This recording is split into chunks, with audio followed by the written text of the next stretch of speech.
Bueno, traemos un vídeo, en este caso otra vez de nuestro doctor favorito, La Rosa, acerca de cómo quemar grasa. Y como concepto, bueno, vamos a ver que su propuesta de cómo quemar grasa la dejo a vuestro juicio, pero es importante puntualizar todo el vídeo e irlo analizando paso a paso, porque este es de los que tienen mejores perlitas, ¿de acuerdo? Entonces, bueno, vamos a empezar con el vídeo, vamos a ver su explicación de lo que es la grasa, lo que son los adipocitos, por qué se acumula, etcétera, etcétera, y a partir de ahí vamos a ir desglosando su opinión o su visión acerca de todo esto, ¿de acuerdo? Entender qué sucede con nuestra grasa en el cuerpo es el primer paso para entender cómo eliminarla y además cómo mantener un porcentaje de grasa corporal saludable, sobre todo a lo largo del tiempo, y que me ayuda a vivir más por un lado y a estar más sano por el otro.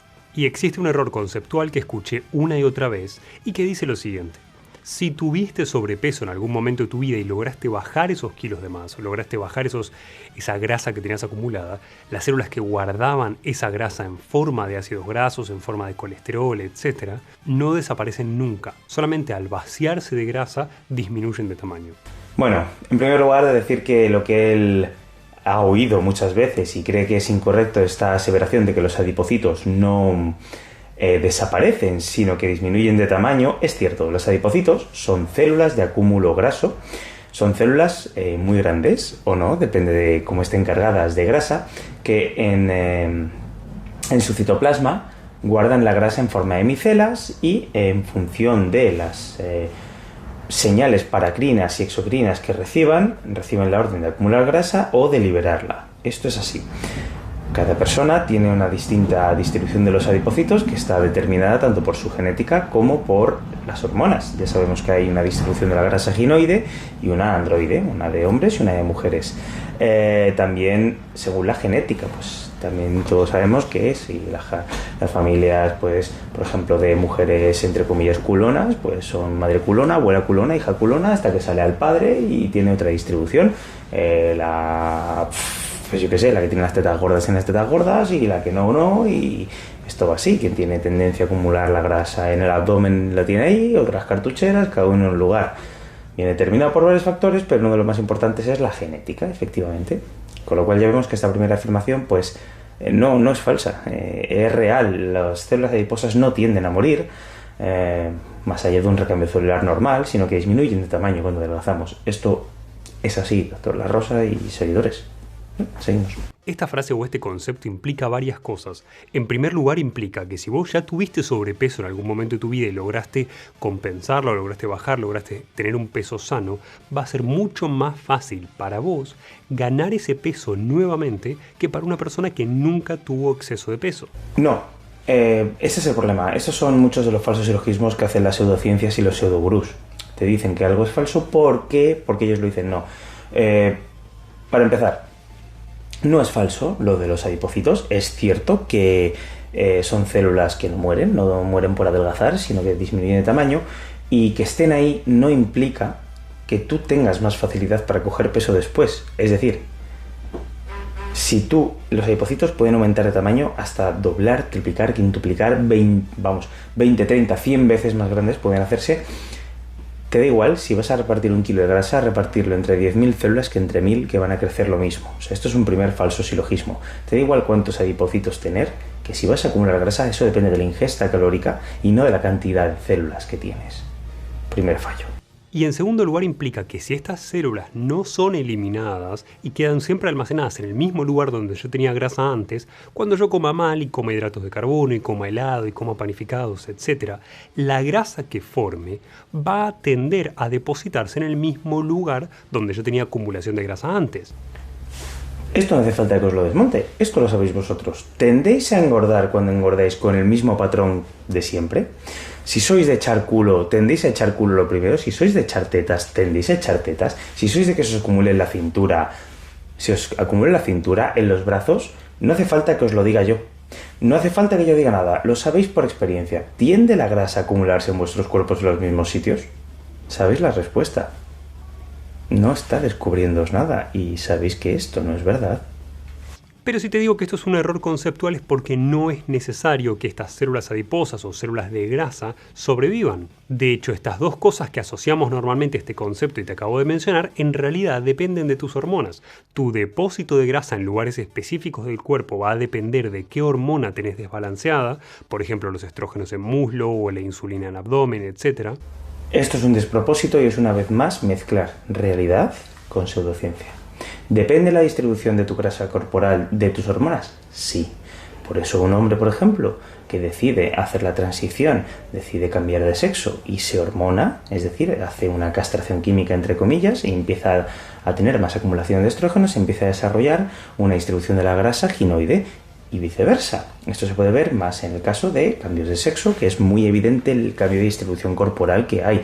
Pero eso se puede ver, por ejemplo, en un síndrome de Klinefelter, que son hombres que están sometidos a una gran carga de estrógenos y desarrollan una distribución de la grasa ginoide, etcétera, etcétera.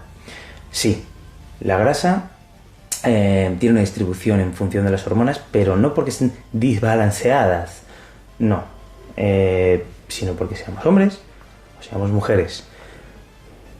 Y en caso de desbalances muy importantes, sí se producen acumulaciones en lugares específicos. Pero de ahí a venderte que tienes una disrupción en tus chakras y que cuando tienes la insulina alta, que bueno, ya veremos esto, se te va a la cintura y se te van los muslos con los estrógenos.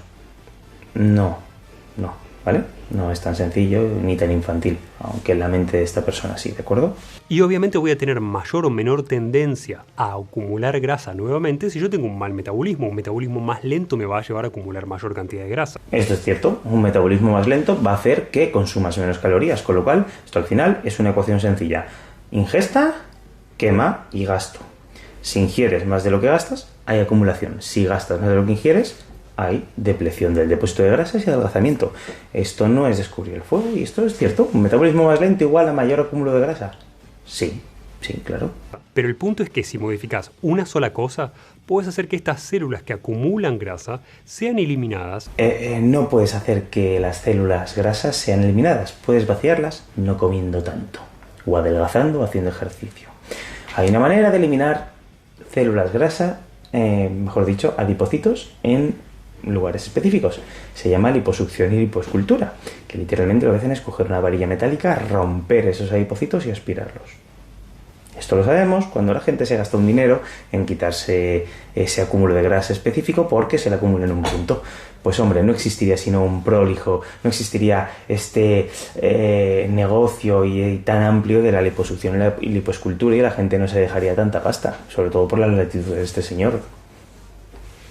O mejor aún, sean reemplazadas por otro tejido que es metabólicamente más sano y más rápido, como sucede cuando cambiamos este tejido por grasa parda, que está más relacionada con la temperatura corporal.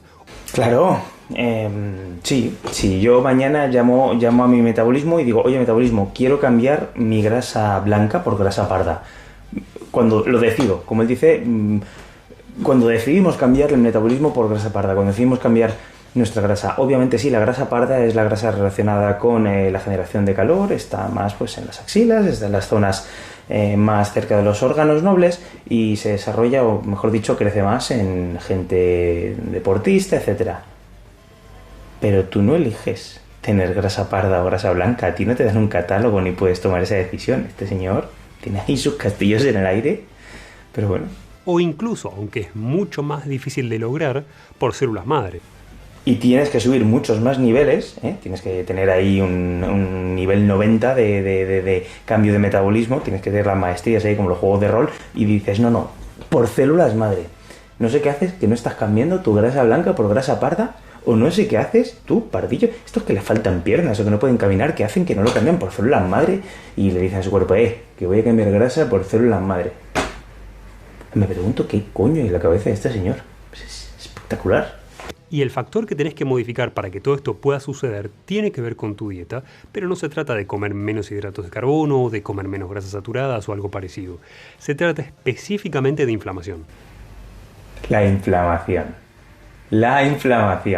Me llegó esto como anécdota ayer a una de las consultas que pasó, una paciente preguntando por la inflamación. Le dije directamente, no te creas las mierdas de la rosa, sin conocerla. ni a ella ni lo que veía. Se queda así de, lo que dices es mentira. Y dije, se lo desmonté en 3 minutos y dijo, pues tienes razón. Mira, inflamación es lo que tienes cuando te tuerces un tobillo. Inflamación es lo que tienes cuando te das un golpe. O inflamación es lo que tiene un paciente con un lupus eritematoso sistémico, o una artritis reumatoide, una enfermedad autoinmune, o un COVID severo. Eso es inflamación. No sé el concepto de la inflamación que tiene esta gente. No sé a qué carajo llama inflamación. Pero me va a comer los huevos, porque esto de la inflamación. ¿Inflamación de qué? ¿Qué es la inflamación? ¿Me la puedes definir, por favor? ¿Podéis alguno de estos que me escribís en los comentarios definirme qué es la inflamación según esta secta?